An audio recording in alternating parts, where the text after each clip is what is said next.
Señoras y señores, muy buenos días, bienvenidos a Periodismo y Sociedad. Muchísimas gracias por acompañarnos nueva vez. Y como siempre, los lunes está en Periodismo y Sociedad, junto a Andrés Matos y a un servidor, el doctor Alfredo Polanco. Buenos días, jóvenes. Buenos días, ¿cómo están ustedes? Espero que estén todos bien, que hayan pasado un feliz fin de semana largo, pero bien placentero, bien acomodado, bien socializado, familiarmente hablando, y que no hayan sentido calor, porque realmente hubo una temperatura agradable para salir para la calle. Buenos días a nuestro querido público que están atentos siempre a los programas diversos de periodismo y salud y nos han pedido de verdad muchas personas que conversemos sobre las enfermedades degenerativas y bueno, quedamos algunos puntitos de aclarar sobre la enfermedad de Alzheimer, la demencia senil. Sin embargo, muchas personas nos solicitaron que conversáramos en conjunto incluso sobre la enfermedad de Parkinson. Señores, increíblemente es la segunda enfermedad degenerativa que más afecta a pacientes, a personas mayores de 60 años, y que hay mucho desconocimiento de verdad sobre esta enfermedad en el público, en la población, y por desconocimiento incluso se cometen errores con esas personas, porque si usted no conoce de una enfermedad, ¿qué usted va a pensar? Ah, no, que ese paciente ya está comportándose como un niño, que está manipulando a la familia, que quiere que lo atiendan solamente a él. Entonces vamos a aclarar muchos tópicos sobre lo que es la enfermedad o mal de Parkinson, en cuáles pacientes se presenta, cuáles son los factores de riesgo, su evolución y si tiene o no tratamiento definitivo. Doctor, mire, antes de que usted inicie, para ir con una mejor zapata, una mejor base, usted menciona enfermedad degenerativa. Entendemos, por supuesto, lo que es enfermedad degenerativa, porque la palabra lo indica, pero científicamente, en lenguaje que nosotros podamos entender, cuando una enfermedad es degenerativa, ¿cuáles son las condiciones básicas elementales que la pueden calificar de tal forma? Ok, cualquier entidad clínica que vaya deteriorando, sea tu sistema sensorial, su sistema físico, que sea progresivo, que no se detenga, ya esto es una enfermedad degenerativa. Y así mismo pasa con la enfermedad de Parkinson, con la enfermedad de Alzheimer, que son enfermedades que una vez instauradas, son enfermedades que van progresando, son enfermedades que van avanzando en el tiempo, son enfermedades que lamentablemente no tienen cura. Bueno, ya dije algo que es bastante importante. Y por ende, son una carga económica para el Estado, por ejemplo, en los países que suplen que haya una buena seguridad social, pues para el Estado, y en los países que no hay una buena seguridad social, pues para la familia. Entonces, esas son las características de esas enfermedades degenerativas.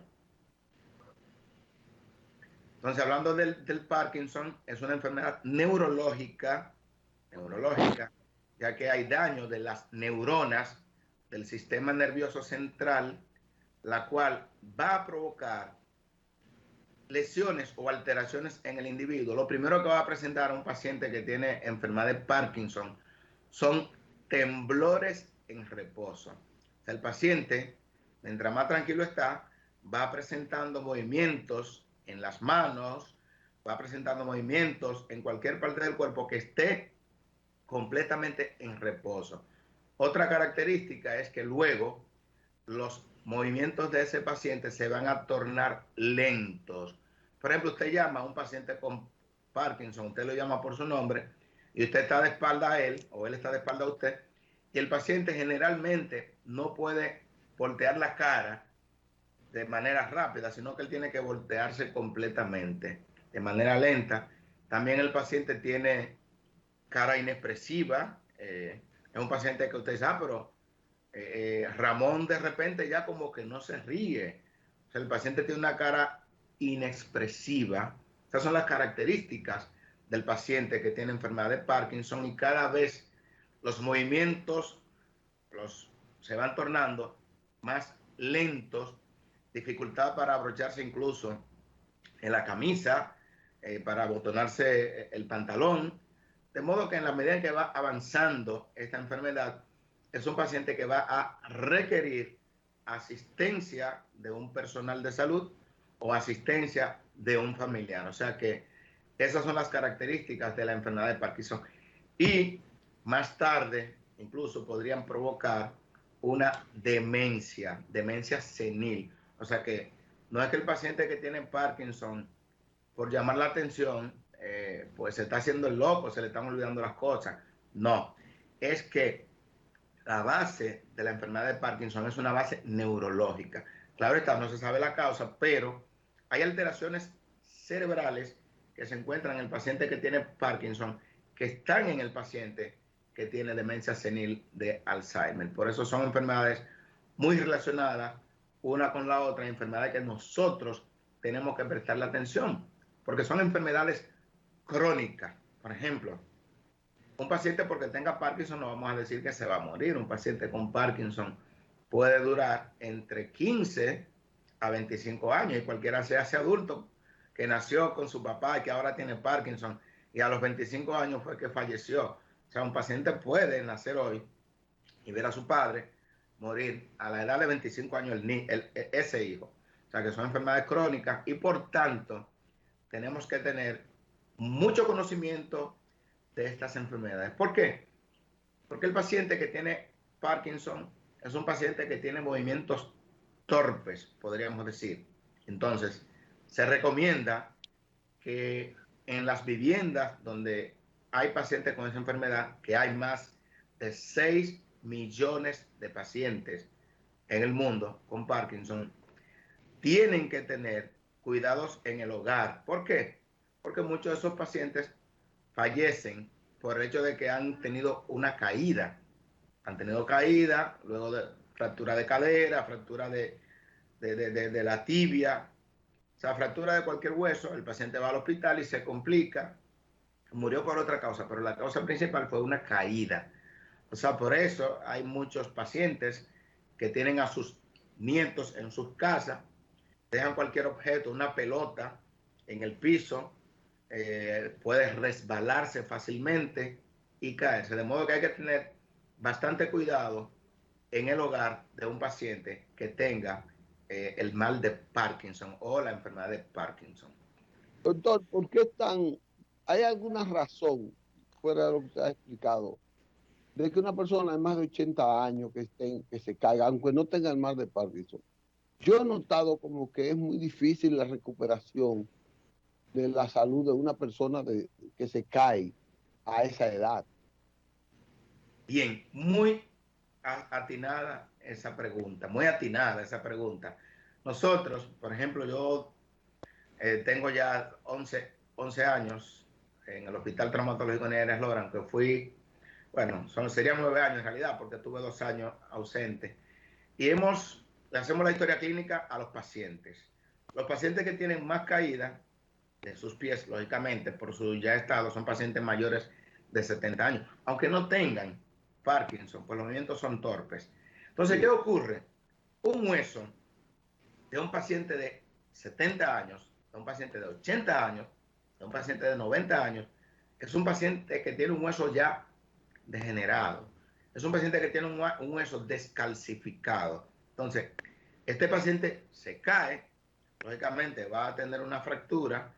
Cuando a ese paciente se le coloquen, por ejemplo, los hierros, por ejemplo, las prótesis, es un paciente que va a tener una difícil recuperación, es mucho más difícil en este paciente, sobre todo si el paciente tenía una vida muy sedentaria, porque el paciente para lograr recuperarse va a tener que hacer un gran esfuerzo levantándose. Hay muchos pacientes, después que lo operan de cadera, de fractura de tibia, etcétera, el paciente no se sienta, no es que sea haragán, pero es que la edad no le permite estar ejercitándose. La pronta recuperación de un paciente depende de la actividad física que ese paciente realice. Por eso muchos pacientes, ok, salió muy bien de la cirugía, wow, qué bien, qué médico. Ahora, la recuperación depende del paciente y de los familiares.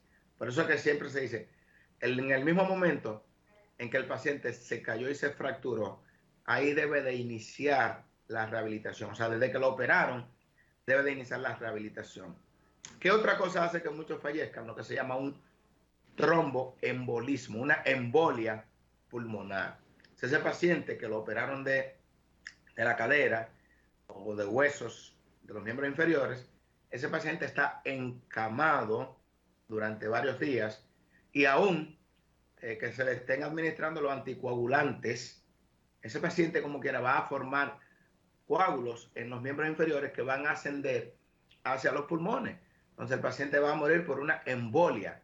Ustedes van a ver, mira qué bien de la cirugía, pero a los 3 días murió en su casa. Muy buena cirugía, pero el paciente murió por una embolia, porque ese paciente no se paró de la cama.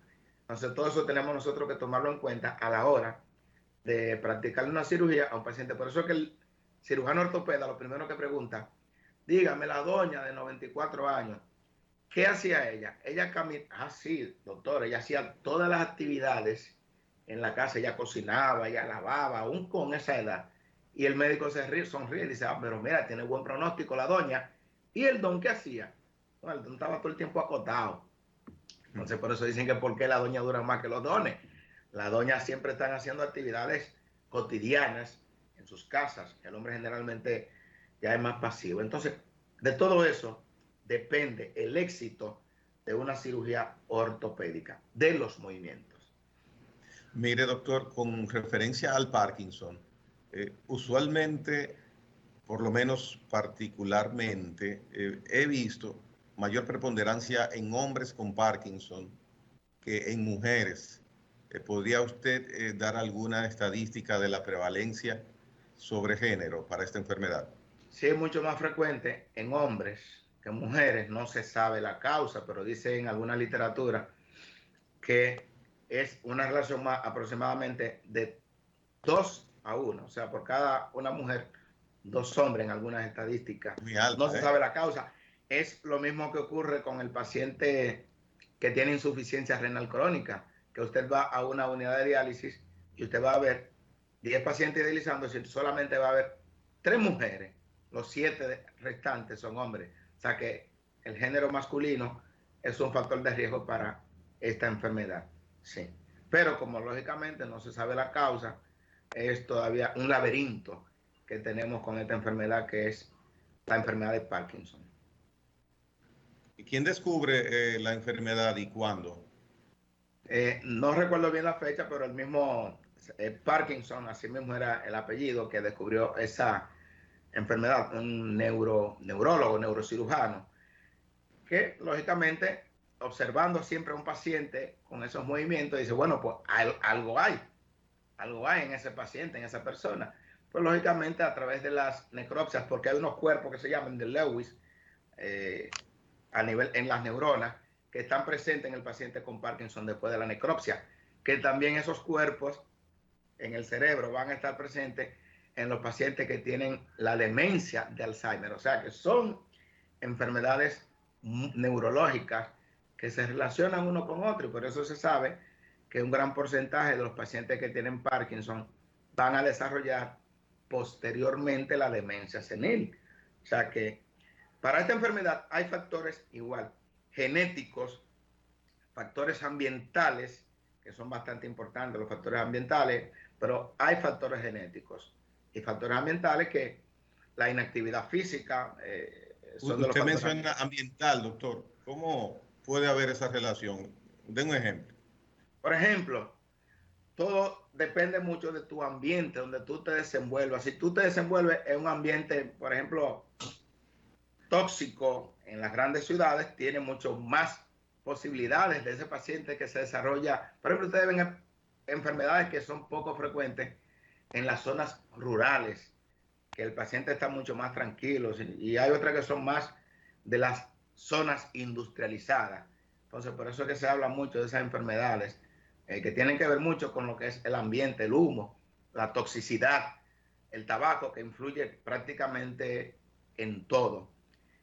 Y sobre la edad, es bastante importante que aunque ustedes no lo, aunque muchas personas se resistan a creerlo, a pesar de que la enfermedad es más frecuente después de los 60 años, podría una persona de 50 años iniciar presentando sintomatología de la enfermedad de Parkinson. De ahí la importancia de observar a las personas siempre. Por eso es que los neurólogos tienen un ojo muy fino sobre cada paciente que va a su consulta. Igual que todos los médicos, nosotros no estamos haciendo el interrogatorio por la causa que usted fue, y ya ahí estamos viendo hasta la forma de cómo usted se está expresando, los movimientos de las manos, los movimientos de los párpados, y nosotros ahí podemos hacer el diagnóstico o iniciar a pensar en el diagnóstico que lo trajo usted a la consulta.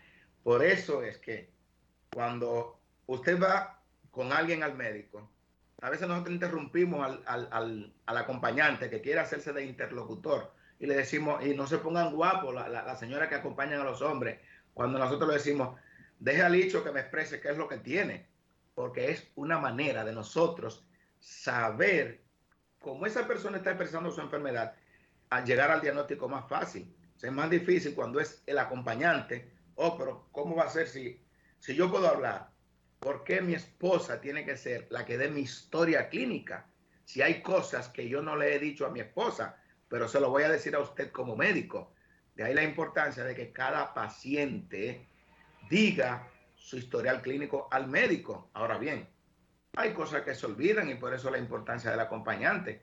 Y el acompañante, pero Alfredo, recuérdate que ocurre tal y tal cosa en tal y tal momento. Sí, también. Y ahí yo sigo hablando. O sea que la historia clínica es una herramienta bastante importante que se utilizó desde antaños y sigue siendo la primera y más importante herramienta para nosotros llegar a un diagnóstico. Doctor, vuelva al principio de su intervención. Las enfermedades degenerativas, las hay de diferentes órganos del cuerpo, diferentes partes, ósea, hay en términos de neurona, de lo que es el sistema nervioso, y hasta, yo pienso que hasta de la circulación hay obstrucción degenerativa. ¿Eso tiene algún origen genético? Eso, porque no tienen cura las enfermedades degenerativas. Por ejemplo, en este caso hay un factor genético, en el caso del Parkinson, y por eso es que lamentablemente no tienen cura. Las neuronas van de ciertas partes de su cuerpo, van perdiendo eficacia, van perdiendo efectividad, y por eso es que vienen esas manifestaciones de temblores, porque son una parte específica de las neuronas que están en la corteza cerebral. Entonces, incluso por eso hay algunos tipos de intervenciones quirúrgicas en los casos de pacientes que tienen Parkinson, sobre todo si ese paciente lo va desarrollando muy joven. Por eso es muy importante la intervención en muchos casos, tanto del neurólogo como del neurocirujano, porque el neurocirujano también interviene bastante en el sistema nervioso central, en el cerebro de ese paciente que tiene enfermedad de Parkinson. Pero lógicamente es una enfermedad progresiva, degenerativa y que no tiene cura. Mucho cuidado con esto de que no tiene cura, porque hay personas que cuando escuchan el hecho de que no tiene cura, le van a prescribir un medicamento y dicen, no, yo escuché al doctor diciendo por ahí que no tiene cura. No tiene cura, pero al igual que el Alzheimer, hay medicamentos que pueden controlar esta enfermedad. O sea que es bastante importante, el paciente puede vivir por eso. Como terapia. Exacto, hay un tratamiento no curativo, sino un tratamiento paliativo para esta enfermedad. O sea, que el paciente puede iniciar una terapia para el Parkinson, levodopa, carbidopa, que todos los médicos la conocemos, y estos medicamentos el paciente va a experimentar una mejoría. De hecho, algo importante, lo que pasa es que el tema es muy importante. Tenemos a un paciente que presumimos por la historia clínica que tiene Parkinson. Le realizamos tomografía, resonancia magnética nuclear de cerebro y está todo normal. Ok. Y si el médico no está completamente seguro de si tiene Parkinson porque es atípico, simplemente le pone el tratamiento que es para esa enfermedad y el paciente va a experimentar mejoría. Wow, pero mira, se confirmó que el paciente tiene un Parkinson porque cuando le dimos el tratamiento para el Parkinson, el paciente mejoró y de hecho ya mira cómo está, ya el paciente dejó de temblar y cosas. O sea que con esos medicamentos podemos mejorar significativamente la vida del paciente. Con lo que usted indica, es que hay pacientes que no muestran signos y sin embargo los indicadores de laboratorio y tomografías y esas cosas sí dan esa alerta. No. La tomografía, los laboratorios son normales. El diagnóstico de Parkinson es netamente clínico. O sea, es por lo que yo vea. Lo que pasa es que siempre a esos pacientes hay que hacerle imágenes del sistema nervioso central para ver si hay alguna otra anomalía. Por ejemplo, pero mira, yo pensaba que era Parkinson, pero mira, el paciente lo que tiene es un tumor cerebral, por decir algo. O sea, que yo no puedo conformarme en la época que estamos, en la época de la tecnología, sin hacerle imágenes al paciente, porque yo podría equivocarme, pero el diagnóstico lo da la clínica del paciente y se confirma prácticamente cuando el paciente con ese medicamento que le voy a dar, el paciente va a mejorar y puede durar mucho tiempo el paciente estable simplemente con una serie de medicamentos que le vamos a dar al paciente que todo el mundo conoce, o sea, son ampliamente conocidos. ¿Y hay niveles de Parkinson más manejables o se detienen el tiempo en casos que no sé si excepcionales o es común? ¿Cuál es el comportamiento? La curva, ascendente siempre. La curva es mejor dicho, descendente, o sea, dependiendo. O sea, la curva es hacia el empeoramiento. Esa es la curva. Va a ir empeorando, va en mayor o menor grado, pero hay un momento, sobre todo cuando se diagnostica a tiempo, que podemos tenerla durante mucho tiempo bastante controlada. Pero posteriormente, en la medida en que va progresando la enfermedad, podemos ir agregando ciertos tipos de medicamentos para el control de esa enfermedad. Por ejemplo, hay una de las características muy importantes de esta enfermedad ya avanzada y es el insomnio. El paciente no duerme. Entonces, aparte de que usted le está dando al paciente la medicación para la enfermedad de Parkinson, tiene que darle otros medicamentos para que el paciente pueda dormir. El paciente se va a tornar depresivo. Una de las complicaciones importantes del Parkinson es la depresión. Entonces el paciente va a tener tendencia, o sea, hay que darle antidepresivos al paciente. El paciente va a tener un problema de estreñimiento. ¿Por qué? Porque así como hay lentitud en los movimientos, a pesar de que usted lo vea moviéndose en reposo, pero todos los movimientos intestinales van a estar prácticamente paralizados los intestinos, entonces el paciente va a padecer de estreñimiento. El paciente va a tener incontinencia urinaria. O sea, incontinencia es que fácilmente se le sale la orina. Entonces, por eso el paciente tiene que tener, y al igual que el otro paciente que hablamos la semana pasada, a un cuidador.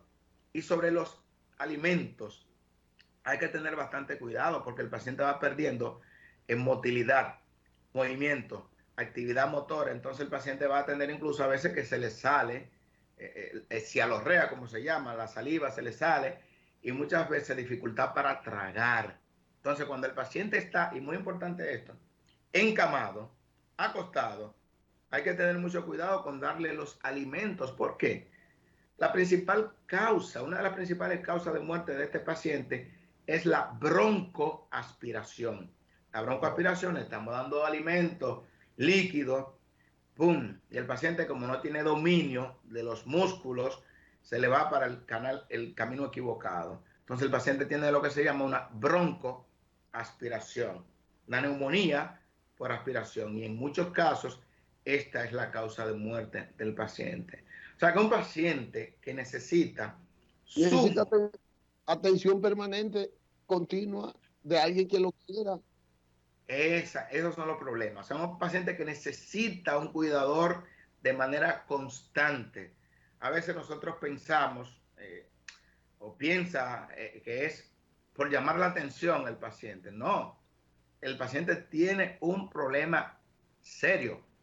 El paciente hay que prestarle atención porque el paciente no está llantando, no está tratando de llamar la atención. El paciente tiene un problema, el paciente duerme poco, el paciente no puede prácticamente moverse en la cama, voltearse. Y la capacidad de generación de su mente, ¿cómo va eso? ¿Se degenera también la mente? Claro, por eso es que un porcentaje muy alto de los pacientes luego comienza a presentar también demencia. O sea, estamos hablando de enfermedades que son muy serias. Se ha quedado como vacía la cabeza. Exactamente, son enfermedades bastante complicadas. El paciente tiene que tratar de moverse lo más posible, ejercitarse, tratar de caminar, porque en la medida en que el paciente está en reposo, se van anquilosando las articulaciones. Usted no puede ni siquiera jalarle ese brazo porque está contraído ahí. O sea, eso es una situación que necesita constantemente el manejo de un cuidador, y que ese mismo cuidador, el que está con él constantemente, tiene que darle masaje y todo eso, de ejercicio de estiramiento, porque si no, se va a quedar anquilosado el paciente. ¿Sí? ¿Y se conoce alguna manera de que una persona pueda, en su edad normal, 40, 50 años, por ejemplo, decir, bueno, yo quiero huirle al Parkinson, al Alzheimer? ¿Qué medidas son recomendables, si hay alguna? Bueno, todo lo que se recomienda es ejercicio, dieta saludable. ¿Pero qué ejercicio, doctor? Porque hay muchos ejercicios. Hay gente que reclama un ejercicio físico corporal en términos de caminar, de hacer aeróbico y cosas, pero hay otros que recomiendan unos ejercicios por partes del cuerpo, por ejemplo, como un brazo que mueve una parte, un hemisferio cerebral, otros que lean, el ejercicio sea de lectura, o sea, como que Yoga. sí, como que hay como una variedad tan amplia de recomendaciones para tratar de prevenir, no prevenir, sino de disminuir el efecto. Que lo que pasa, cada ejercicio específico depende de una patología ya instalada. Por ejemplo, yo todos los días, cuando estoy caminando, veo a pacientes corriendo en el área donde yo hago ejercicio, porque tienen antecedentes, ya les dio una trombosis cerebral. Y eso tiene que tener un tipo de ejercicios. Pero en sentido general, nosotros, por ejemplo, los que no tenemos ninguna patología, es simplemente ejercitarse durante 30 minutos a una hora, 3 a 5 veces por semana. Simplemente con eso, ya usted le lleva más sangre a toda la parte del cuerpo. ¿Por qué? Porque usted está en movimiento, y mientras usted está en movimiento, el cuerpo, la sangre se va activando y va a llegar mejor a su cerebro, a su corazón, a sus riñones, a todos sus órganos. O sea, ejercicio físico, caminata simplemente. O sea, porque hay mucha gente que dice, no, yo no voy a estar matándome, simplemente camine. Con el hecho de que usted camine, ya usted está haciendo ejercicio, usted está mejorando su condición y está evitando muchas enfermedades degenerativas. Póngase a leer diferentes tipos de lectura, de libros, haga crucigrama, llene lo que usted va a tener su mente más activa y va a tener menos posibilidades de una demencia senil cuando usted llena crucigrama. O sea, no solamente mantener la mente mirando novelas y qué va a pasar con fulanita, porque al fin, en todas las novelas, ¿qué hacen al final? Que se casan el hombre y la mujer, que estaban peleando todo el tiempo y punto. O sea, ese es el desenlace. O sea, hay que cosas diferentes. Y aquí en los teléfonos inteligentes, hay muchos, por ejemplo, el Sudoku, las sopas de letra, todos esos crucigramas también hay. Claro. Y la mayoría son gratis. O Claro, o sea muchos son gratis. Hay otros que hay que pagar. Sí, pero la mayoría pueden hacerlo sin ningún tipo de problema. El agua, tomar agua adecuada. Yo había dicho que se tomó su agua. O sea, nunca podemos dejar el hábito. Tenemos que limpiar nuestro cuerpo. Este hábito que ha puesto usted Bueno. Está aquí que yo estoy bebiendo agua todos los días temprano. Mi agua. Ahorita me llevo mi jarra de agua, mi botellita de agua, porque es importante usted tener una dieta saludable. Va a tener unos intestinos que van a estar vaciándose cuando se debe. Usted conoce personas que duran 3 días, 5 días, 7 días sin evacuar. Adiós carajo. ¿Y cómo van a evacuar? Si tiene un bolo fecal compacto porque no toman agua. Y usted investiga, muchos pacientes, digo, ¿tú dices que bebe agua? Le vamos a hacer los análisis de orina de 24 horas. Y cuando vemos ese paciente, lo que está orinando son 600, 700 cc en 24 horas. ¿Qué implica eso? Que no está tomando agua. Y juran y perjuran que toman agua, que toman 2 litros de agua, que no saben a dónde que se le va el agua, pero nada más orinan 600 cc de orina en 24 horas.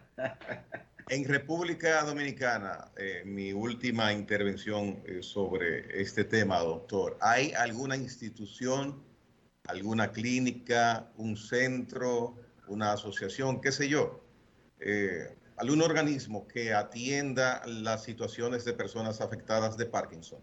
No tengo conocimiento de eso, pero sí tenemos muy buenos neurólogos y neurocirujanos que de hecho hacen intervenciones muy importantes, intervenciones neurológicas para esos pacientes, dependiendo de la edad del paciente en que tenga la enfermedad. O sea que por eso es importantísimo, sobre todo mientras más joven se ha intervenido el paciente, mucho mejor pronóstico, porque ya una persona, por ejemplo, de 80 años, que la rehabilitación es un poquito más difícil, tenemos que tratar de manejarlo con medicamentos. Ojo con eso, porque yo estoy seguro de que muchas personas nos están viendo de diferentes edades. Siempre, siempre, con el tratamiento, con la rehabilitación, siempre hay mucho que hacer. Y lo importante es que esas personas que nos están mirando, que tienen el Parkinson, que la vida no se acaba. O sea, que es bastante importante que esa unión familiar sea lo que prime. Y los familiares de esa persona también que le den apoyo emocional a esa persona que tienen el mal del Parkinson. Y que es una enfermedad lógicamente degenerativa que no tiene cura, pero sí hay tratamiento paliativo, sí hay medicamentos que pueden mejorar la evolución de esta enfermedad. Doctor, gracias por su brillante intervención. Vamos a ver, este mes que viene, a partir del 1 de octubre, se inicia el mes del envejeciente o de la persona de la tercera edad. Doctor, usted me ha puesto a buscar, a adelantarme. Vamos a ver si descubrimos con eso algunas cosas que podamos ayudar, como por ejemplo esa problemática de que todo el que tiene 80 años, o gran parte de los que tienen 80 años, sufre un accidente casero, callejero, como sea, y el porcentaje hacia el fallecimiento es alto. Entonces eso simplemente es llamando la atención para la prevención, como usted lo ha hecho hoy, de que sus familiares pues estén pendientes a esos envejecientes y que si ellos no pueden, porque le den a ganar unos chelitos a un especialista, a una monja, una enfermera o a alguien especializado en ese tratamiento. Aquí hay pocos profesionales de ese nivel. En Estados Unidos hay millares, cientos de miles de personas que se ganan su vida atendiendo a personas de la tercera edad y ganan muy bien. Y tienen hasta diplomas, certificados del Estado que le autoriza eso. Sí, precisamente ya aquí hay en diferentes centros de salud, hay equipos de enfermeros y enfermeras que se dedican básicamente a lo que es el cuidado domiciliario. Ellos, en cualquier centro intensivo que usted va, siempre que le dan de alta al paciente, te da una tarjetita, le dice, mire, el equipo mío, estamos dispuestos a cuidarle a su pariente, qué sé yo, O sea, ya nosotros tenemos que saber que esa es la vida. No podemos decir no porque cobran mucho, no, pero señores, en la vida, de verdad, hay que gastar. Y no es que hay que gastar porque eso no es un gasto. Eso es el pago de un servicio que si usted no lo hace, porque no puede, porque no tiene tiempo, tiene que pagárselo a otro para que lo haga. Eso es así. Muy bien. Correcto. Pues gracias, doctor. Que Dios le bendiga. Amén, igual. Pues nos vemos la próxima semana. Muchas gracias. Dios mediante, Dios mediante. Vamos a una pausa con el doctor para entonces volver.